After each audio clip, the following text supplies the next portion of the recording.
अच्छा मंजू संजू हिरावती जड़ावती 4 जने के गरियावे के हो। हाँ 200 में 4 जने कैसे हैं भैया? तब कर भैया ये 200 रुपए का पुरस्कार दे के सम्मान के लिए कागजे पर लिख दिया, नहीं तो माइंड से बात उतर जाये। कहा से दूसरा कुछ गावे चलत बनी। आई मास्टर साहब महफिल बड़ा बढ़िया बा, बस ये आप लोगन के शांति चाहब, शांति बनौले रहिए। धूम तराना के बाद जैसन भी रहा सुने की इच्छा रही आप लोगन के, वीर रस कांड महाभारत हास रस रामायण चाहे जवन कुछ भी सुने के रही, या तो अपने मर्जी से लोग फरमाइश कर दिया, नहीं तो हम अपना मर्जी से फिर भी रहा गा देंगे जैसन भी रहा सुने के रही। ऐसे आप लोग बैठल है तमान आप लोगन बदे आयल बनी, ठीक है ना भैया? फरियाद है ना हमारा बजिया। देखा कोनो मान लिया गोलू का मौसी, गोलू का मौसी गुरुजी गोलू हो के, अच्छा ये गोलू हो का, मान ला गोलू का मौसी यहाँ आयल है, सोई है, कब जगी है? ए गोलू का मौसी यहाँ रवा लड़ाई के मैदान में, मान ला गोलू का मौसी आयल है अपने बहनियौरे, जहाँ भी उनकर बहनियौर हो। अच्छा तो बहनियौरे में आई गई सढ़ुआइन, आये फागुन में वो सढ़ुआइन के दुर्दशा है। जे उनकर चाहे छोट हो चाहे बड़ा, जे जीजा लगत होई जे जीजा ना लगत होई, वो बनक तैयार हो जाए। फागुनवा में वो लोग जीजा बन जाला। अरे वो में कहा जाला कि फागुन में जवनका ई बुढ़ऊ लोग देवर लागल लई के रंग टोली निकलल बा। और जब देखली गोलू का मौसी तब भागे लगली, कहली ए रंग फेंकबा तो हमार बात सुना। का कहली मास्टर साहब?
हमरे सिंगारे भैया का बहिन हमरे बुआ जी की तरफ से 200 रुपए का पुरस्कार आपके चरणों में बहुत बहुत प्रणाम। हरिपुर से आप सिंगारे भैया के बहिन बुआ जी की तरफ से 200 रुपए का पुरस्कार बहुत बहुत प्रणाम। आशीर्वाद का चाह रही कि हमार टोली, हाँ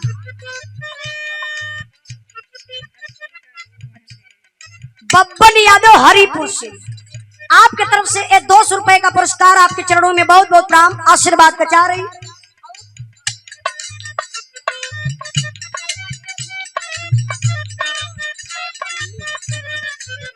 महुली से आप हमारे गौरव भैया के मम्मी माता जी की तरफ से 200 रुपए का पुरस्कार आपके चरणों में बहुत बहुत प्रणाम। आशीर्वाद का चाह रही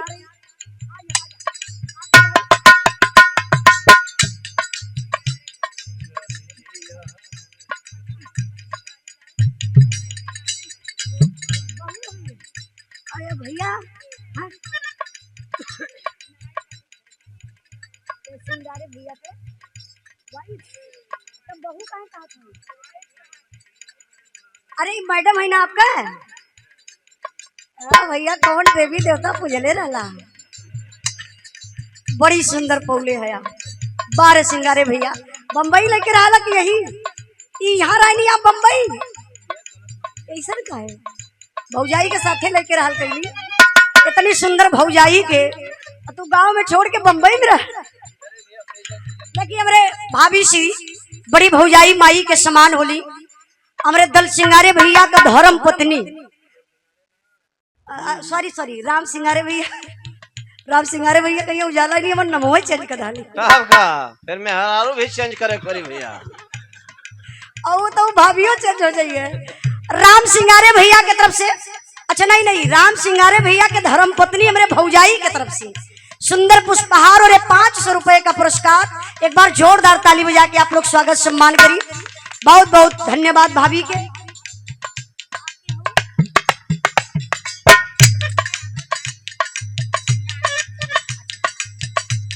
सिंगारे भैया, राम सिंगारे भैया के आप भतीजी डाही से हमारे पुष्पा दीदी की तरफ से ये 500 रुपए का पुरस्कार आपके चरणों में बहुत बहुत प्रणाम आशीर्वाद का चाह रही।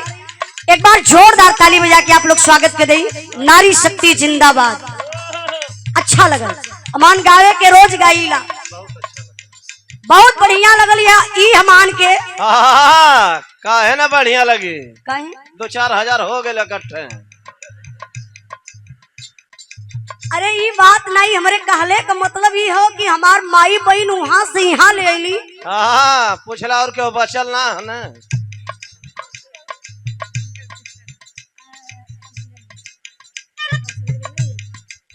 हमारे राम सिंगारे भैया के बहन हमारे दीदी की तरफ से ये 500 रुपए का पुरस्कार आपके चरणों में बहुत बहुत प्रणाम आशीर्वाद का चाह रही।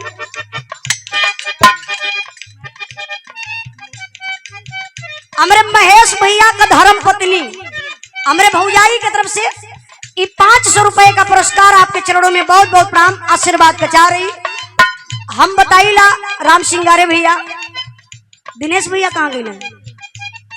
इज्जत सम्मान कहीं बाजार में बिकेला नहीं, तब कहाँ मिलेला?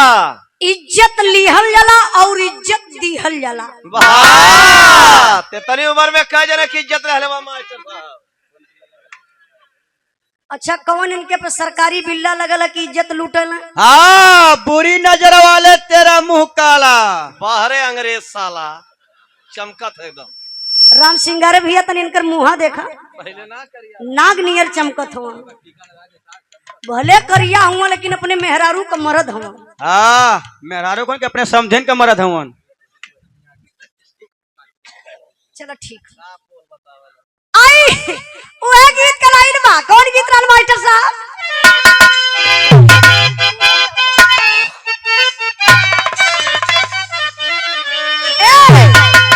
अरे हजार गाड़ी हो, अरे हजार गाड़ी हो, हजार गाड़ी रला डला बात दे हर हजार गाड़ी, रला डला बात दे हर हजार गाड़ी, रला डला बात दे हर हजार गाड़ी, रला डला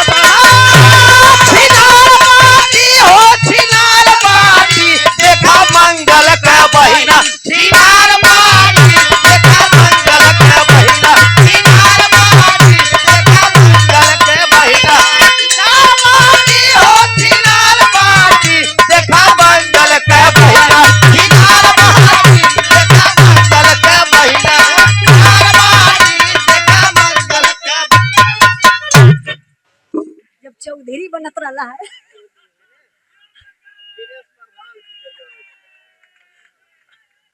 मंगल यादव जिंदाबाद।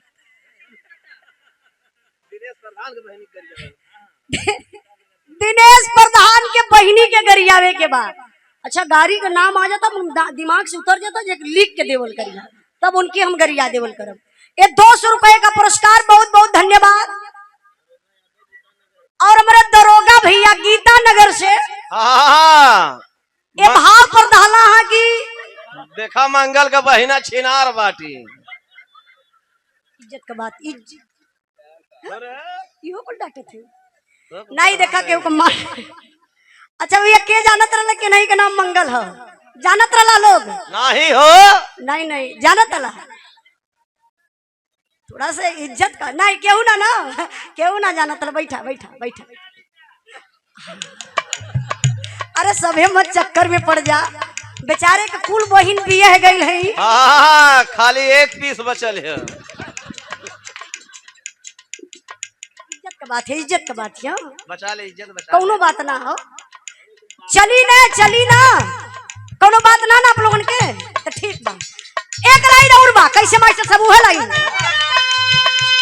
अरे ये नहीं पकड़ा दला। देख भाई मंगल क्षमा चाह, हम दूसर गायिका का अरे हजार गारी हो, अरे हजार गारी हो, हजार गारी रंगा डलबा का देह, हजार गारी रंगा डलबा का देह, हजार गारी रंगा डलबा का देह, हजार गारी रंगा डलबा। छिनार बाजी हो छिनार बाजी, देखा मंगल के बहिना छिनार बाजी, देखा मंगल के बहिना छिनार बाजी, देखा मंगल के बहिना छिनार बाजी, देखा मंगल के बहिना। ये मंत्र हो, हम कुछ कह दली अभी उठबो न करी है, इज्जत का बात है। और देखा लड़का कहत बा का करस मास्टर साहब, अरे हजार गारी हो, अरे हजार गारी हो, हजार गारी तोहर कुछ ना बिगारी, हजार गारी हर कुछ ना बिगाड़ी, हजार गारी हर कुछ ना बिगाड़ी, हजार गारी हर कुछ ना बिगाड़ी, हजार गारी हो हजार गारी। देखा ललचर का बहिना छिनार बाटी, देखा राजा का बहिना छिनार बाटी, देखा चंदू बाजार सारे बजा मत जाए।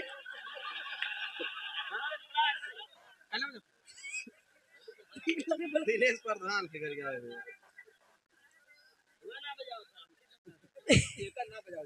नहीं नहीं कोनो बात ना, बुरा न मानो, होली है, आप लोगों के फरमाइश पर ही गीत बा। एक लाइन और बा का मास्टर साहब, अरे सुघर होली हो, अरे सुघर होली हो, सुघर होली श्याम खेला बीरजन, सुघर होली श्याम खेला बीरज में सुघरा होली, श्याम खेला बीरज में सुघरा होली, श्याम खेला बीरज में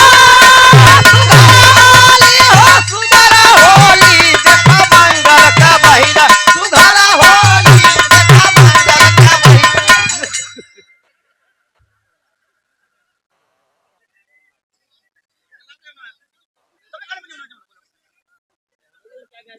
नहीं गलत बात है, नहीं नहीं गलत बात, जब ही बेचारा गौला तो ना बजौला है, और जब ही गरिया तो तू बजा लेता होगा। दूसर होली बदला था। दिनेश भैया 112 नंबर पे फोन कर, तू बैठा, पुलिस बुलवा बता। हो ही जाए। देखी जबले 112 नंबर आवत था, जबले पुलिस प्रशासन यहाँ लोग आवत बना, तबले हम होलिया गाय ले। कैसे मास्टर साहब है?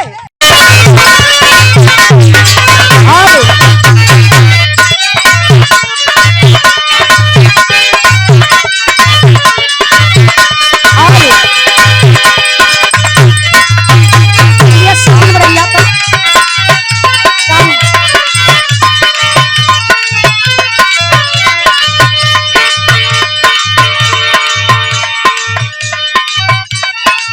हाल देशवा कम रही।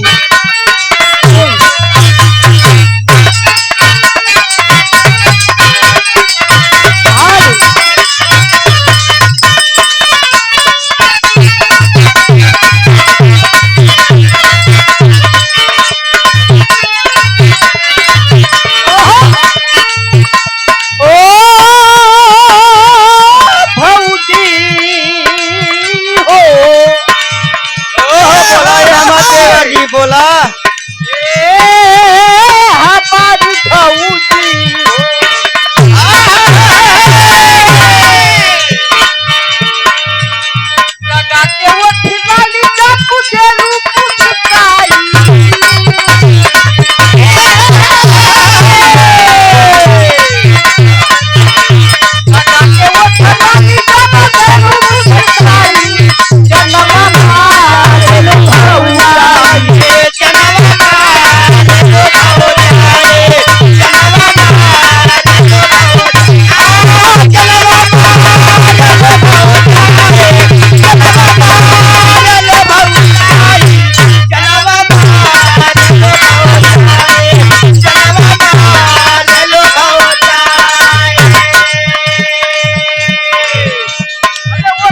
के ललिया टमाटर नियन गलिया ऊपरा से तिलक के निशान हाय हाय ऊपरा से तिलक का निशान मोरे भौजी ऊपरा से तिलक का निशान हाय हाय ऊपरा से तिलक का निशान मोरे भौजी ऊपरा से तिलक का निशान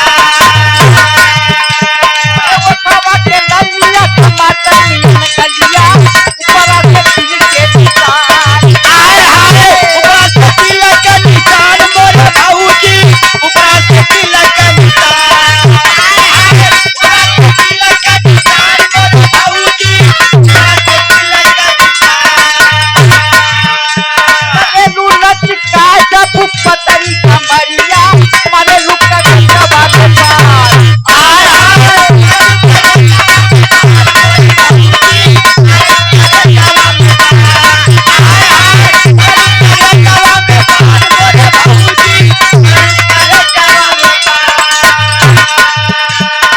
अखिया पे रुचा फुकते तेरा लगाई अखिया पे रुचा फुकते तेरा लगाई जनवा मार हो जाई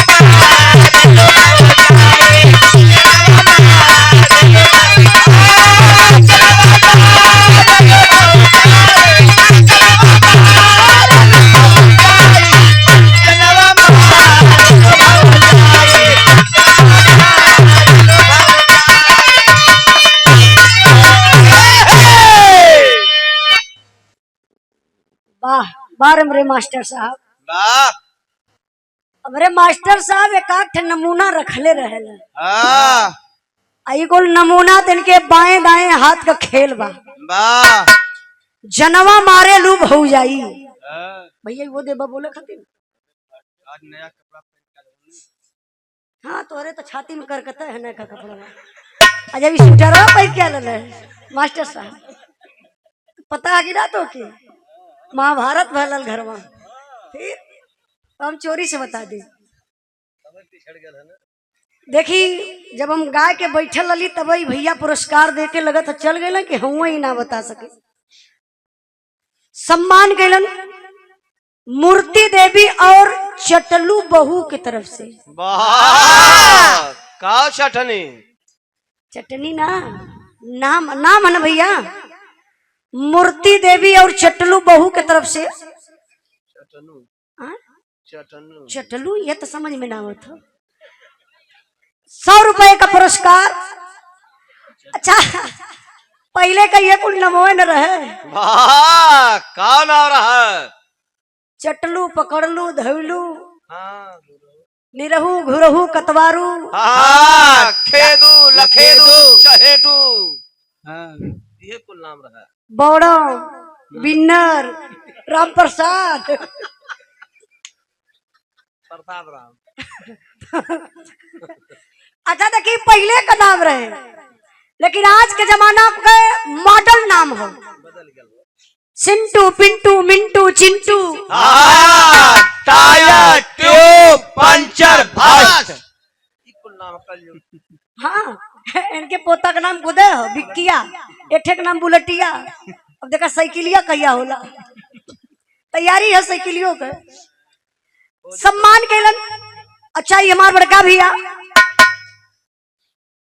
कृष्ण प्रताप यादव अधिवक्ता हाई कोर्ट इलाहाबाद भावी जिला पंचायत सदस्य वार्ड नंबर 52 से पहले भी सम्मान भी कैलन भैया और जाए करा इलाहाबाद हम कल भैया बैठा कुछ टाइम तक कल नहीं अब उजाला जाए कि इलाहाबाद सुबह में थोड़ा सा नींद भी जरूरी बा तो सही बात बा इंसान के जिंदगी में नींद बहुत बड़ा अनिवार्य बा वाह कल कि प्यार न जाने जात कुजात भूख न जाने जूठा भात और नींद न जाने टूटा खाट टूटी खाट अला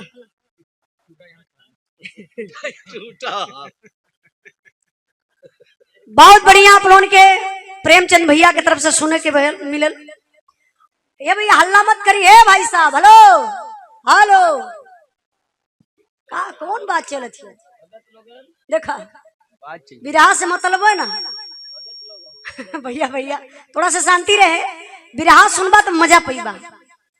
बिरहा का मतलब हल्ला ना, जितने शांति रही उतने अमान प्रसन्न रहे। तब का वो गाँव में तब उनके दिन हल्ला करे। उनसे तो हर कोनो दुश्मना है का। प्रेमचंद भैया के बारे में तू जनबे न कैला।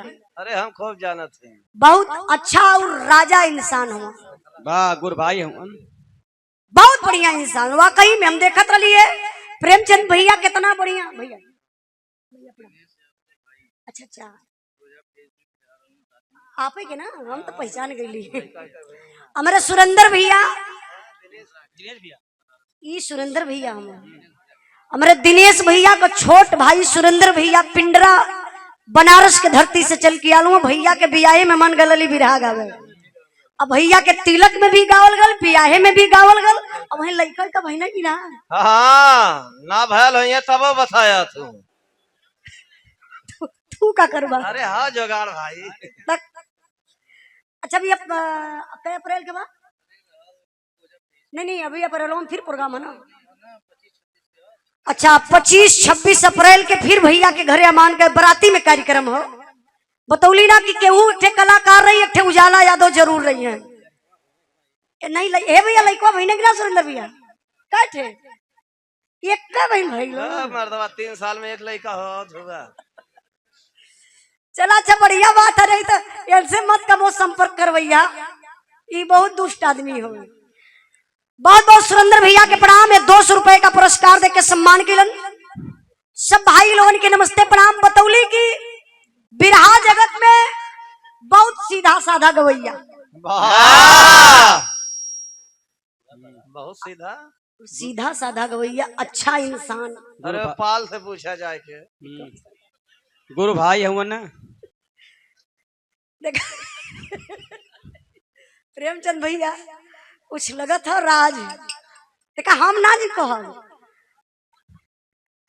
कुल बतिया के बतावा ना इनसे।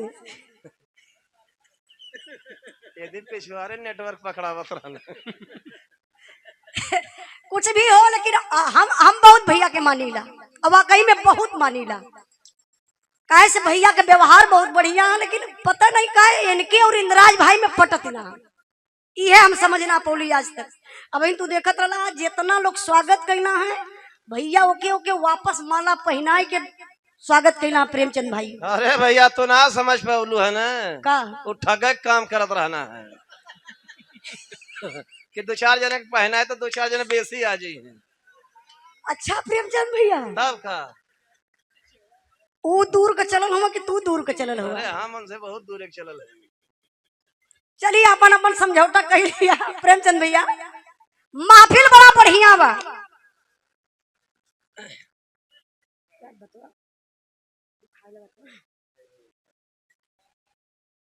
महफिल बड़ा बढ़िया बा। कई वो फरमाइश भी आ गई बा। ए वो गईला कि हुआ महेंद्र जी सिंगारे भैया। अच्छा अच्छा आप गरिया गवावता ला ना इंद्राज भाई गाड़ी गवाई। हाँ कदा पैसा लगाला फिर थोड़ी के गरिया वाल हो जाई, खाली नाम बता दिया गाड़ी हो जाई। और हमरे दिनेश भैया का फरमाइश रल कहना कि हम होलिये सुने बदियाल हैला। तो होली तो होई बाद में, लेकिन एक आक लाइन कुछ हो जा मास्टर साहब मौके पर। यार कृष्ण भगवान की सामने प्रतिमा भी दिखाई देत बा, मौसम भी रंगीन बा। एक लाइन जहां तर्ज बा वहीं गवा दा।